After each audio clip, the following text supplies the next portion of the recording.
Welcome back to the channel, guys. This is VIN 2857. This is a 2019 anniversary edition car, 1K7, which is matte nebula gray pearl with LA80 interior, which is the blue, white, and black interior with the blue carbon fiber, blue steering wheel. It is a 1-year only trim that was offered for just the anniversary edition cars. So this car is currently not on the market, and the current owner had asked me to do a deep dive video on it.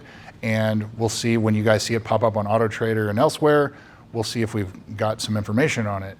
So this car has a little over 20,000 miles on it, and it is here in Texas, and it has a salvage/rebuilt title. So call it a rebuilt title car.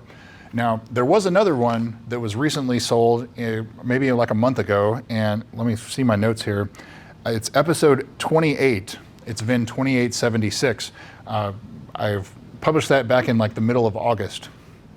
That was the anniversary edition car that caught fire in a paint booth. It had 60,000 miles. He had it listed for $39,000, and it looks like it sold somewhere around $35,000. So this car has a less mileage, but it also had all of the airbags blown. It had a pretty hard front end hit, where the other one was just fire damage. But I say just fire damage. That's pretty bad damage. However, the repairs on this car look like they are top notch. And so I'll get into that here in a little bit, but the car looks phenomenal. And you know, I have a pretty good eye for that kind of thing, like looking at fender gaps and panel alignment, things like that. The airbags where they were deployed, it looks like the seats, the covers were either replaced or properly repaired.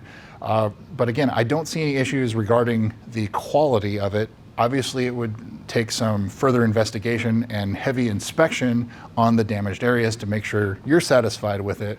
But let's go ahead and jump into the rest of it, and then we'll talk about the pictures and things like that. So production statistics. There are 101 of these cars that were produced for the US 49. There are some that were in Hawaii, Puerto Rico, New Zealand, Australia, and Japan, with the grand total worldwide of 151, which is there's one pre-production and the rest of them are production cars. Specifically for the US, there were 100 plus the one pre-production, 40 for the US 49, 105 for North America total, 151 worldwide with the pre-production, as I said. It is the 4th rarest color on this car behind flare yellow, molten pearl, and smoky granite mica. So they sold these cars as a special collector edition, and although there are several of them, there are many options, many other color and color combinations that are much rarer than this. But it is a desirable combination because it has the matte paint and it has all of the special interior trim. And it is the only car in the United States model or the United States market that was offered with a heated steering wheel. So this car has that too. So in VIN production order, not including the JDM cars, the Japanese domestic market cars, this was the 103rd out of the 125 cars that were produced. Thought that was an interesting bit of information.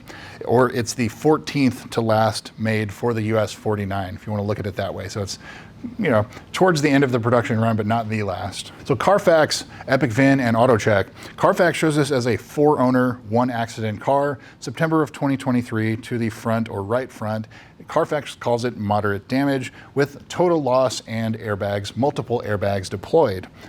Epic VIN shows this as a 4-owner, 4-accident car, but it looks like all of those are within the same time frame, and it's reporting each of them as an accident. So it's like the actual accident, then it was reported to insurance, and so it counts that as an accident. Then it was sold at a insurance auction, it counts that as an accident. You know, I don't put a lot of weight into the reporting on Epic VIN as far as accidents go. Sometimes not even owners too, but it does provide a good source of previous sale pictures and salvage auction photos.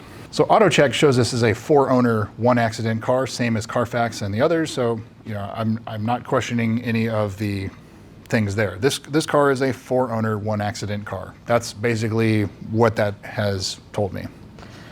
So previous sales, October of 2018, this went on sale for $93,000 in Massachusetts, up in New England.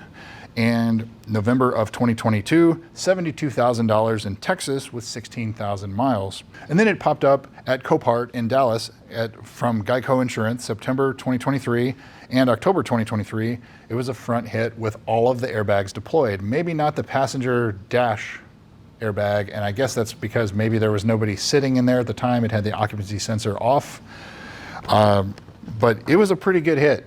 and look at these photos pretty close. You can take the VIN and Google it, and you can see all of the auction photos that way too. I would think that whoever bought this had to get it cheap enough where when you repair it, that you're talking about airbags, seat covers, steering wheel cover, and then of course all the actual damage, paintwork, the grille, the headlight. There's a lot of expensive parts on this car on the front end, and so unless they got some of them used or something, but there's not a plethora of supply for parts for anniversary cars. So I would think that you probably have to buy them new, and they are not inexpensive. So now onto the pictures. So at first glance, the finish on this from the repair is fantastic. And I've seen several of these rebuilt title cars where you can see it right away, where like the paint doesn't match, or the hood doesn't fit right, or the fender doesn't line up, the headlights, kind of wonky. It's just, this doesn't have any of that. It looks very well repaired. And so obviously do a mechanical inspection and a very close visual inspection on things, because the photos can only tell you so much, but when you see it in person, that will tell you so much more. Now, this car, I think that it looks very well repaired, but look in depth as much as you can. Get a very thorough second opinion, mechanical inspection, and a bodywork frame type of inspection to make sure that the repairs were quality and that you're satisfied with it. So yeah, as far as rebuilt title cars with airbag deployment and pretty severe damage, it looks well repaired. So price. I talked about the fire car, VIN 2876, that's episode 28 of these deep dive videos posted back in August. That car was 60,000 miles, sold in the mid 30s.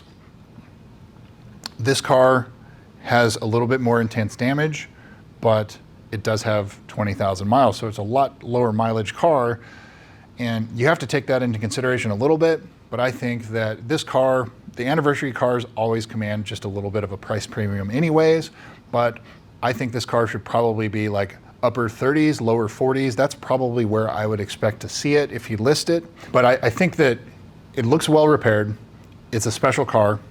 It's a limited edition car, but it does have this history. So just satisfy yourself with the repair, and then I think it'll still be a good car for somebody. So let's go into the service history. So the first entry of note, November of 2020, the HVAC servos were reprogrammed. So servo sweep already done. That's a common issue on these cars. 3 days later, it had servo issues again. So maybe something wasn't repaired right, whatever. Looks like it was addressed then. So servo sweep and or servos replaced, that's sorted. February of 2021, 11,000 miles. The front left shock was leaking. That's a common issue on these cars. On the 2017s to the 2020s, they have these adaptive ride damping shocks, and they leak. They have a defective internal oil seal, and they start leaking. So only one of them has been replaced on this car. I would obviously look at the other three, make sure they are not leaking either. They're not very expensive to replace, all things considered, but it is still something to take a look at. And at that same service, install H&R lowering springs. So this car was lowered at some point. It's not lowered now. April of 2022, a bent wheel.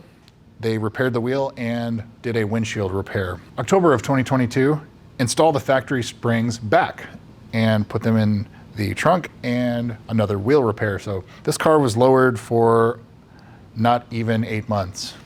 Okay, oh, now I know why. Because in November of 2022, a month later, CPO prep, certified pre-owned prep. So you can't sell a car that's modified.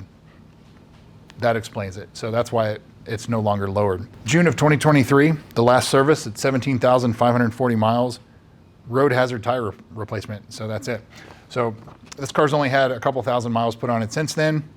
Maybe not even within the mileage of where you'd need the next oil change, but I would probably at a minimum do an oil change. So, and then finally, would I buy this car?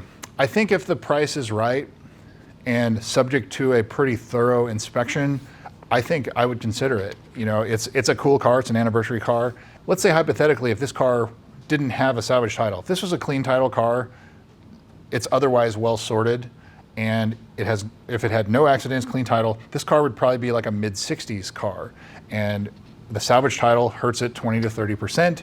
And so that puts this car at mid to upper 30s, maybe lower 40s. And it does look well done. You know, I'm always skeptical with some of the rebuilt title cars out there, because there are a lot of people that will cut corners, and just to get it making it look nice, to put it up for sale, maximize the profit, get it sold, and then it's not their problem. But this car, this owner's owned it for quite a while. I think he's a dealer. I'm not 100% sure, but it's still, since it's been salvage title, it has not been registered yet. So that's another thing too. But it looks like it's been driven at least a couple thousand miles since the accident. And I don't know. I think this is one that I would definitely take into consideration, pending on the price and pending on how good the repair was.